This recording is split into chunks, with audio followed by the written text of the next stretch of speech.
In June 2020, a company with no product, no revenue, and one truck that couldn't drive under its own power was worth more than Ford.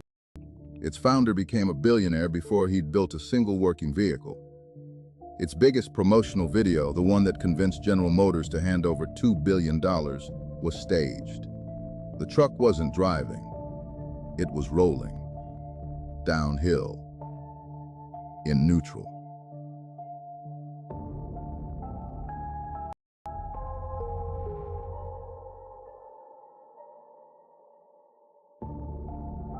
This is the story of Nikola, a hydrogen truck company that hit a $34 billion valuation on a dream, collapsed into federal fraud charges, and then, 5 years later, watched a presidential pardon erase the debt before a judge could even sign the order. Founders don't usually get to unring that bell. This one did. Trevor Milton grew up in Utah, dropped out of college after one semester, and by his own count had already failed twice before Nikola. An online classified site that never took off, a natural gas conversion company, D-Hybrid, that he sold to Worthington Industries in 2014 for a fraction of what he wanted. He called himself a man who'd been to war in business, wounds all over him.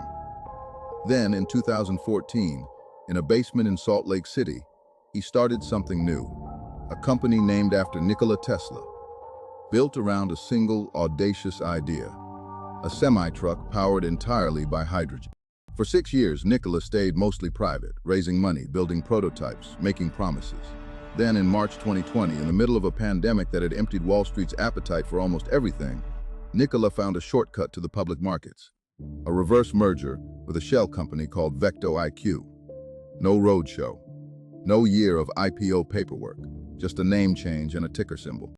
5 days later, the stock had more than doubled.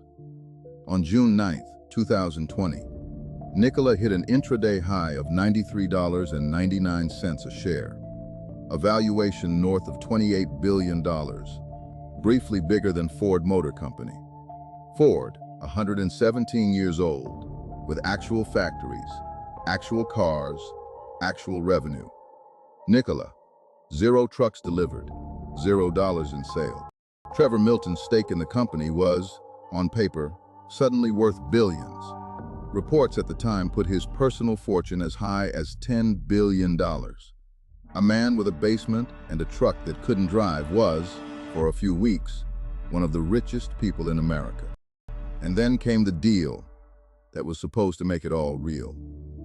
On September 8, 2020, General Motors, one of the largest automakers on Earth, announced it would take an 11% equity stake in Nikola, worth $2 billion, in exchange for engineering and building Nikola's next vehicle, a hydrogen electric pickup truck called the Badger.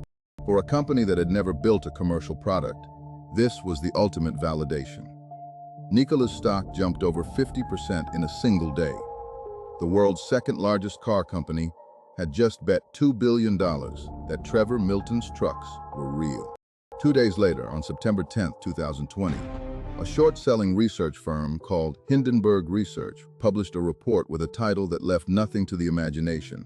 Nikola, How to Parlay an Ocean of Lies into a Partnership with the Largest Auto OEM in America. The report's most damning claim centered on a 2018 promotional video, Nikola One in Motion, that appeared to show the company's flagship semi-truck cruising down a public road under its own power. Hindenburg investigators tracked down the exact stretch of Utah highway used in the filming. They towed a vehicle to the top of the same hill, let it roll in neutral, and hit 56 miles an hour, coasting for over 2 miles. No engine, no hydrogen, just gravity.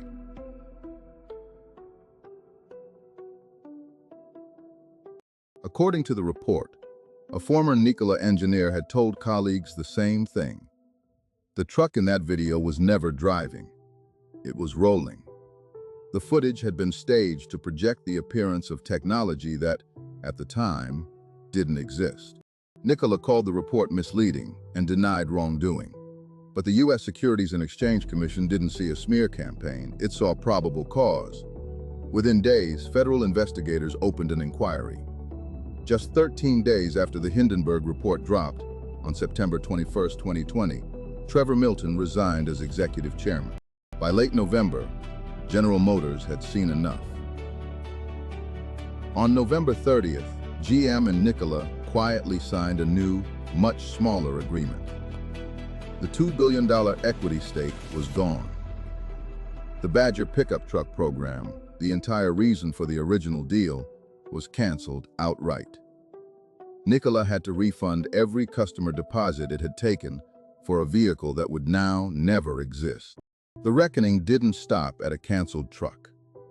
In July 2021, federal prosecutors in the Southern District of New York indicted Trevor Milton on charges of securities fraud, actors aim, securities fraud, and wire fraud, accusing him of using his massive social media following to inflate his own company's stock price, with claims prosecutors said were false, from the truck's range and horsepower to Nikola's ability to produce its own hydrogen fuel.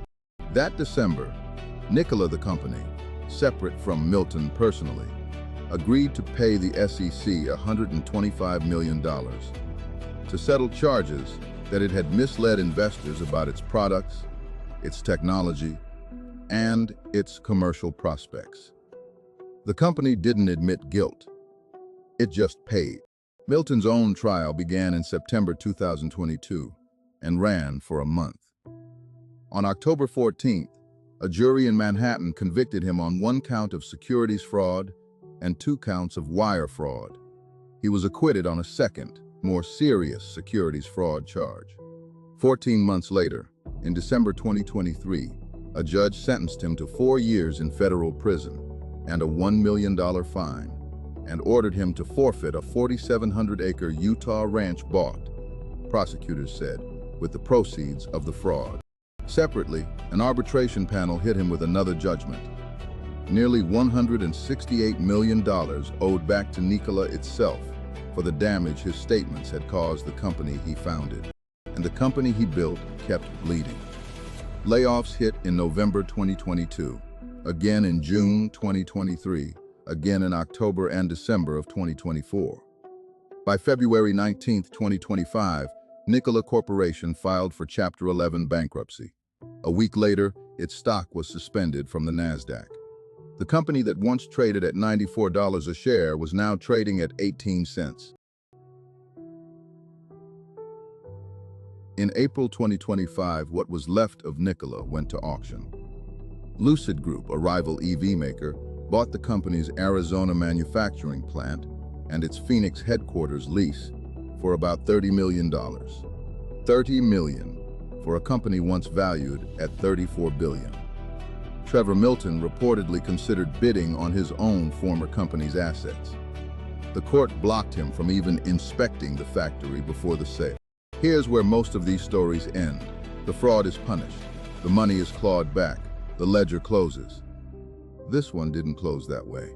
On March 14, 2025, 5 days before the bankruptcy filing was even a week old, federal prosecutors filed a letter asking the judge to formally order Milton to pay restitution, $660,800,000 to Nikola's defrauded shareholders, plus another $15,174,698 to a separate wire fraud victim named Peter Hicks. Combined, close to $676 million. The judge had everything he needed to sign it.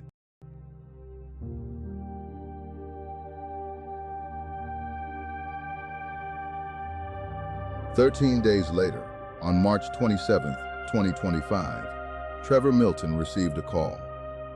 Not from his lawyer, from President Donald Trump. The White House confirmed it that same day.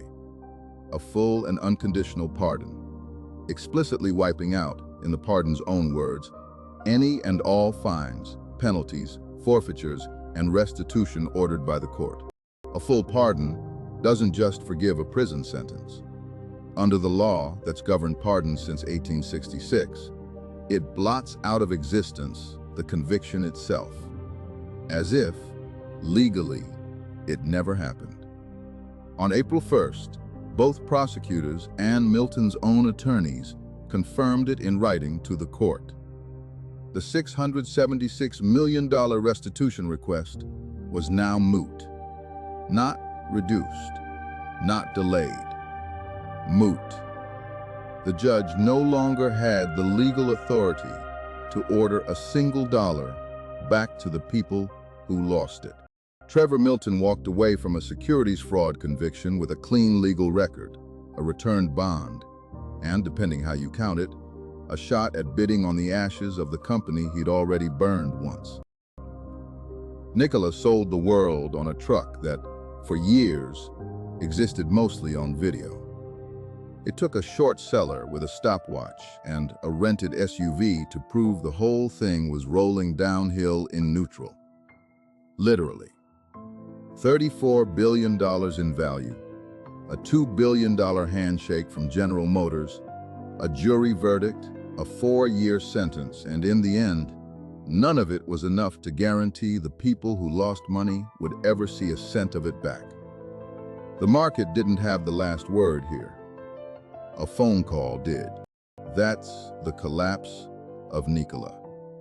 Subscribe, and I'll see you at the next collapse.